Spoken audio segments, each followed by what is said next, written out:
Dzień dobry moi drodzy, witam was na statku. Płyniemy sobie właśnie wzdłuż Japonii. Ciekawi was jak wygląda życie na statku? No to zapraszam was do środeczka. Pokażę wam co ciekawego można robić na takim statku. Samo przedostanie się przez ten ocean trwa dobę. Możemy sobie przyjść i zrobić ćwiczenia. Nie za dużo, bo mamy jeden taki rowerek na siedząco, tak na płasko, 2 rowerki takie zwykłe i mamy bieżnię, więc jakby część aktywnościową możemy zrobić. Jak widzicie, nie cieszy się ona największą popularnością, bynajmniej o tej godzinie. Poza tym, że tu jest naprawdę dużo miejsca, można sobie na przykład obejrzeć telewizję. Był przed chwilą grany mecz Japonii, w którym wygrali 4-0, więc super. Na samym piętrze tutaj na górze mamy onseny. To jest męski onsen, tam znajduje się damski onsen. Oczywiście one są podzielone. Są prysznice, żeby się umyć. Jest sałenka, moi drodzy. Ja was tam niestety nie zabiorę. Tam nie można zabierać żadnych sprzętów ze sobą. Tutaj jest zakaz wchodzenia z tatuażami. Chłopaki weszli, ja trochę się wstydziłem, mówię, trochę tak nie wypada. Mówię, powiedzieli, że Marek, nie maruć, wchodź, najwyżej cię wygonią. No i dzisiaj, słuchajcie, poszedłem, korzystałem i głównie tam, wyobraźcie sobie, że tak, jest sałenka, wychodzicie sobie z sałenki, władzacie się i możecie wyjść sobie na dwór. Jest taki cały odkryty lekko dek i macie widok na ocean, a po lewej stronie tutaj widać właśnie też Japonię. I powiem wam, że wow, po prostu wow. Dobra, idziemy dalej. Tu mamy jakąś salę rozrywki. Patrzymy co tu jest. Nie będę się odzywać, będę po cichu jakby co.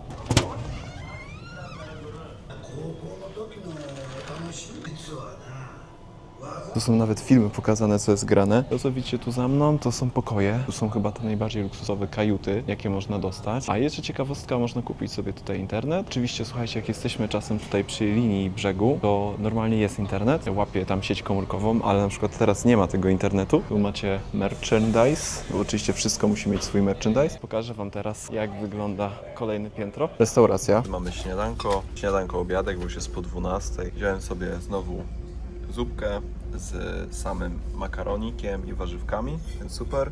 Do tego jeszcze sobie zaszalałem i wziąłem fryteczki. Taki mamy widok zza okna, moi drodzy. Za te fryteczki i za tą zupkę płaciłem 1000 jenów i myślę, że na spokojnie możemy to ocenić tak na 3 marki. Było spoko, dupy nie urwało, cena zajebista, jest okej. Tam w ogóle, słuchajcie, można wyjść na dwór i tam można nawet zamówić grilla. Tu mamy taką część chillerską, gdzie można popracować, po prostu posiedzieć. Tu znajduje się pokój dla dzieci i tu mamy też kajuty. Możecie zobaczyć, Maciuś sobie zrobił stację bojową. Ten gościu, wyobraźcie sobie, że po całej Japonii wozi takie coś, peceta, takim czymś i po prostu na pececie sobie teraz montuje, robi content. Będzie materiał na YouTubie? Będzie materiał Tak? Dobra, jak się nazywa twój kanał? Clayto POV.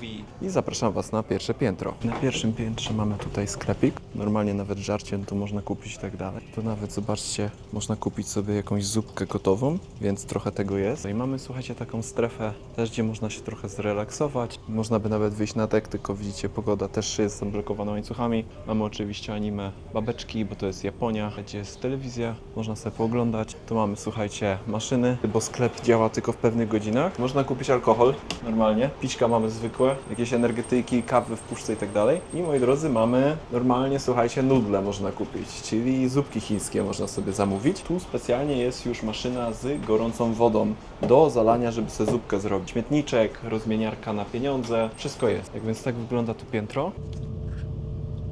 To jest chyba taki fart po prostu podróżnika. Mieliśmy, słuchajcie, autobus, który nas tutaj zaprowadził za darmo i nie trzeba było jeszcze płacić za żadną taksę, bo się tego obawialiśmy, albo tam nawet chyba z pół godziny iść, żeby dostać się na jakiś autobus. Autobus spod tego promu, jakiś specjalny czarterowy, zawiózł nas specjalnie do centrum tutaj Kitakyushu. To jest jakaś gigantyczna stacja ze sklepami, nie wiem w ogóle co to nawet jest. Mamy teraz jakieś 15 minut z buta do hotelu, tak więc idziemy w pierwszej kolejności się zcheck-inować, tak więc let's go. Znajdujemy się w hotelu i w hotelu na śniadanie mamy takie rodzaju różnego bułeczki. Jest takie curry i jeszcze takie bułeczki plus pićku mamy. Tym razem śniadanie mieliśmy w cenie, bardzo git. Możemy spokojnie na to dać 5 marków. Jak na jedzenie hotelowe było spoko, jedyneczka mi tu brakowało to jakieś jajówy. Zaczynamy kolejną część podróży. Nasz transport na najbliższy tydzień. Subaru STI-C. No bo jak Japonia, to nie mogło się obejść bez Subaru. Zobaczcie, jak to wygląda w środku, moi drodzy. O, ho, ho, ho. No to tu troszeczkę mamy różnicę, moi drodzy. Mamy troszeczkę różnicę.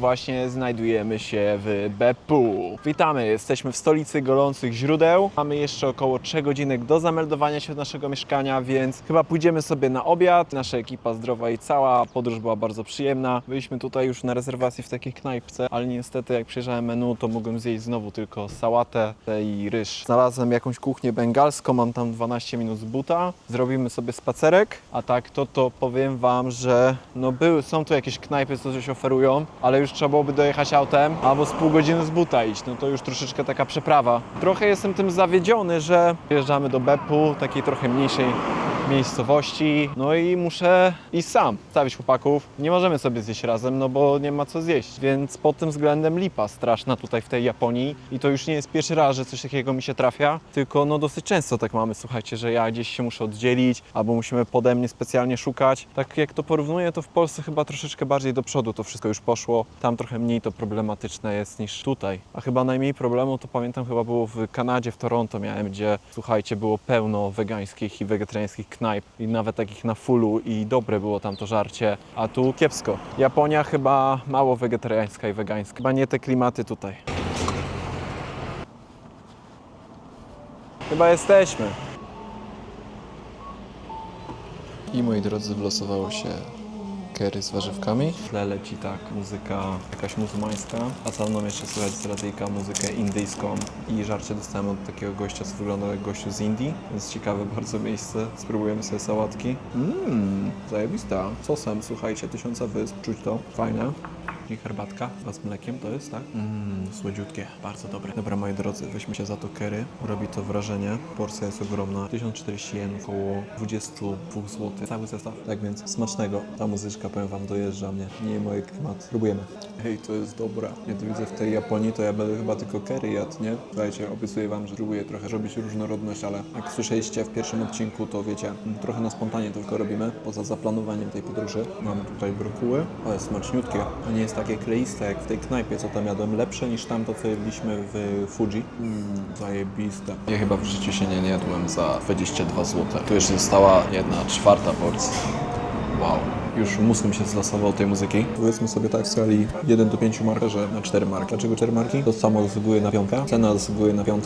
Ta muzyka trochę mnie męczy. Trochę zabiera przyjemność tego experience'u. Nie wiem, jak to można nazwać. Widzicie, jest tutaj taka trochę trawka, o tu. I tam już jest taka bardziej plaża, I guess. Po tym curry trochę mi nosa przytkało. Lekkie było to curry w ogóle. Zwiedzamy teraz całe południe. Będziemy przez kilka takich ciekawych miast przejeżdżać, plus jeszcze takich kilka historycznych miejsc. Dajcie mi znać w ogóle w tym odcinku teraz, co bardziej Wam się podoba, co mniej Wam się podoba, czego chcielibyście zobaczyć więcej, czego mniej, bo jeszcze trochę czasu mnie tu czeka. Pamiętajcie, że możecie zawsze na Buy Me Coffee kupić mi kawę. No ja się czuję, słuchajcie, jakbym się spełnił życiowo w tym momencie. Coś niesamowitego. Naprawdę coś niesamowitego, że żyjemy w czasach, gdzie bez większego problemu możemy wsiąść w samolot, oszczędzić pieniądze na taki wyjazd i zwiedzać takie miejsca na świecie bez większego problemu. Wiadomo, że na świecie są różnego typu problemy, jakieś konflikty, nie wszędzie teraz da się pojechać, ale dalej, że żyjemy w takich czasach, że to jest proste. To, że bariera językowa dzięki technologii, dzięki takiemu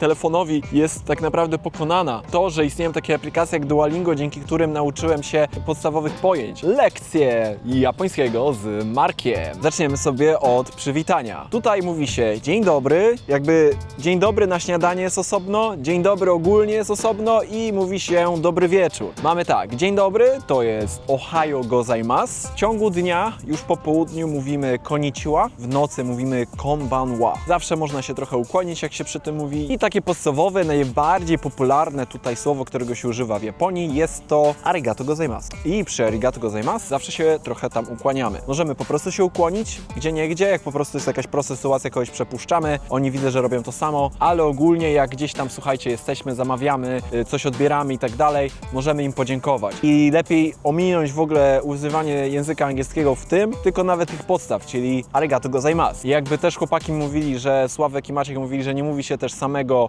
arigato, bo to jest takie dzięki. To są takie podstawowe zasady, które warto wiedzieć, warto znać. Mamy teraz karty eSIM, słuchajcie, gdzie ja cały czas mam internet, ani razu nie wykorzystałem dziennego limitu. Mam na miesiąc na razie wykupioną kartę, około 200 coś złotych. Załóżmy takie 10 lat temu, kiedy nie było na przykład eSIM-ek, tym bardziej na iPhone'ie, to byłby problem, tak? Trzeba byłoby kupować kartę SIM z jakimiś limitami i byłoby trochę trudniej. Trzeba byłoby dalej latać od Wi-Fi do Wi-Fi, a teraz dzięki temu jesteśmy też bardzo, ale to bardzo niezależni, bo ja szybko mogę z ChatGPT coś sprawdzić, chociaż jakby staram się tego unikać. Mogę użyć tłumacza na iPhone'ie i też dzięki temu mogę dosyć dużo pomocy dostać, bądź nawet szybko wpisać coś w internecie, plus Google Maps, jak jeździmy teraz samochodami. Więc słuchajcie, to jest naprawdę coś pięknego, plus z chłopakami nie musieliśmy kupować numeru telefonowego, który jest tu droższy niż sama karta eSIM i możemy przez Messengera dzwonić. Tu w Japonii nie ma nic zablokowanego, nie ma blokad jak w Chinach, czy załóżmy w Dubaju, no nie? Będę chyba uciekać gdzieś, schować się przed deszczem, żeby nie przemoknąć. Nie zabrałem tym razem parasolki, nie przygotowałem się. Niedobrze. Tak wygląda nasz domek cały, który mamy wynajęty tutaj w Beppu. Taki widoczek mam okolicy. Tu wchodzimy, obowiązkowo trzeba buty zostawić, jak w Japonii to nakazuje. Kuchenny Alnex, bardzo fajnie to wygląda. Tu jest toaletka. Tu mamy, słuchajcie, zobaczcie, taki nasz prywatny onsenik malutki. Idziemy dalej i tym, mamy, o kurczę, prawdziwe japońskie mieszkanie, moi drodzy. No, z remixem, bo tak, mamy tu łóżka, ale i tu 4 łóżka. Wow, ale luksus. I moi drodzy, tutaj jeszcze jakiś pokój dodatkowy. Widok na sąsiada. Ale super jest, telewizję mamy, no luksus, luksus. Szkoda tylko, że nam nockę to mamy. Jedziemy na górę. I na górze mamy 2 łóżeczka. Tak to wygląda, moi drodzy. I chyba jeszcze mamy tarasik, z tego co tu widzę. Tak. Ej, mamy balkonik na górze. I moi drodzy, mamy widoczek na sąsiadów. O, a tu jakieś nowe chaty w ogóle powstają. To mieliśmy informację, że remontują. I tam możecie zobaczyć, jest para. Zobaczcie, jak wygląda sufit. Wszystko to jest drewno. Mamy maty. No, bardzo fajnie to wygląda. Kyoto Onsen. Próbujemy jajek ugotowanych na twardo z gorących wód źródlanych. Coś nowego. 3 guys and 3 balls. Zdrówko, moi drodzy. Kampai. Miał baj.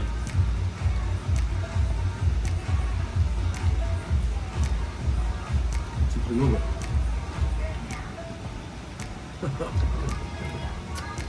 Trzeba lubić takie jajka. Nie jestem największym fanem. Ale powiem wam szczerze, że pierwszy raz w życiu coś takiego próbowałem. Myślę, że jako experience zajebiście spróbować. Moi drodzy, nie damy temu oceny. To jest ciekawostka. A ty jesteś jakimś narratorem. Jestem narratorem, to była ciekawostka, dziękujemy, pozdrawiamy. Trzymaj ten To byłoby telefon, wszystko na kurwa. dzisiaj. Klikajcie dzwoneczka, subskrybujcie. I jak chcecie więcej, to wpłacajcie na PayPala. Dzięki. Właśnie wychodzimy z onsenu, wyluzowani, wymyci i nagrzani po jajeczku. Świeża kolekcja i już kupujemy. 1990 jenów, 1910 jenów i jeszcze Sławek też się nakręcił i też sobie bierze. Drip.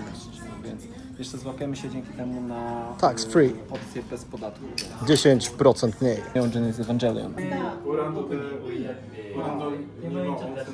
Jeżeli zastanawiacie się, jak wyglądają nasze wieczory, to macie mały wgląd właśnie w to, jak to u nas wygląda. Dzisiaj mamy nockę w zajebistym miejscu. Trochę szkoda, że na jedną noc. W ogóle to Beppu też wydaje się być dosyć ciekawym miejscem. Jest jeszcze dużo do zobaczenia, tak więc cieszmy się chwilą i kampai. Ale słuchajcie, Japonia jest dziwna, bo tak, mamy coś takiego jak bezalkoholowe piwko i tego jest pełno w sklepach, naprawdę. I to słuchajcie, ta firma Kirini robi tego pełno i inne firmy robią tego pełno, ale jeżeli chodzi o na przykład takie tematy jak żarcie, no to jest problematyczne. Opa! To co tu widzicie, to jest onsenik tutaj na Airbnb. Tak, jestem właśnie w rozlegliżu. Woda ma 60 stopni, coś koło tego. Jest gorąco i właśnie mogę wam pokazać mniej więcej, jak wygląda korzystanie tutaj z gorących źródeł, z onsenów. Jakiś napój gazowany, słodki z Fuji. Zaraz wlatuje muzyczka i będzie relaks. Musicie odwiedzić to miejsce Beppu.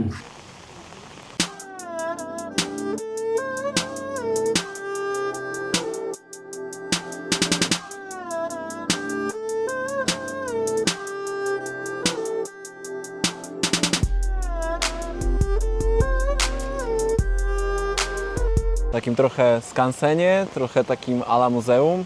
Nazywa się to 7 piekieł Beppu. Onseny, które są za gorące do korzystania, więc są po prostu przerobione jakby na taki rodzaj muzeum. Raczej w takim czymś to byśmy się nie pokąpali.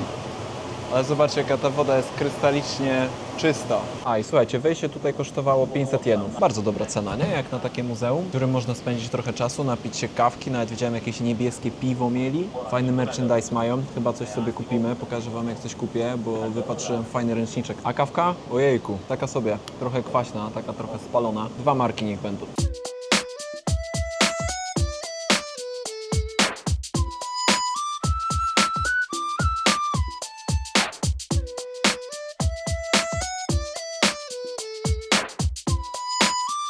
Jesteśmy przy drugiej części źródeł, tu mamy takie błotniste źródła i powiem wam, że bardzo fajne jest to, że tam na wejście dostaliśmy bilet, który jest naklejką, a tu dostaliśmy, słuchajcie, pocztówkę. O, a tu to co widzicie, to jest kolejne miejsce, gdzie można sobie stópki zamoczyć. Całe te ławy tutaj są mokre, przemoczone. Przynajmniej ładnie to wygląda. Można kupić w ogóle na wszystkie chyba 7 nawet pakiet. My odwiedzimy sobie jeszcze jedno, myślę, że was zainteresuje. Słuchajcie, tutaj wszędzie, wręcz biorąc wszędzie można mieć stempelki, tak więc jak jedziecie do Japonii na swoją podróż, serdecznie Wam polecam, żebyście sobie zabrali nawet taki, słuchajcie, malutki notesik, a nawet może jakiś mniejszy, gdzie możecie go stosować w kieszeni, bo ten już jest taki, że trzeba go trzymać w ręku i słuchajcie, można sobie porobić fajne stempelki. Tu macie ze statku, no i tu macie z dzisiaj. W ogóle fajna zajawka, taki dodatek do zwiedzania.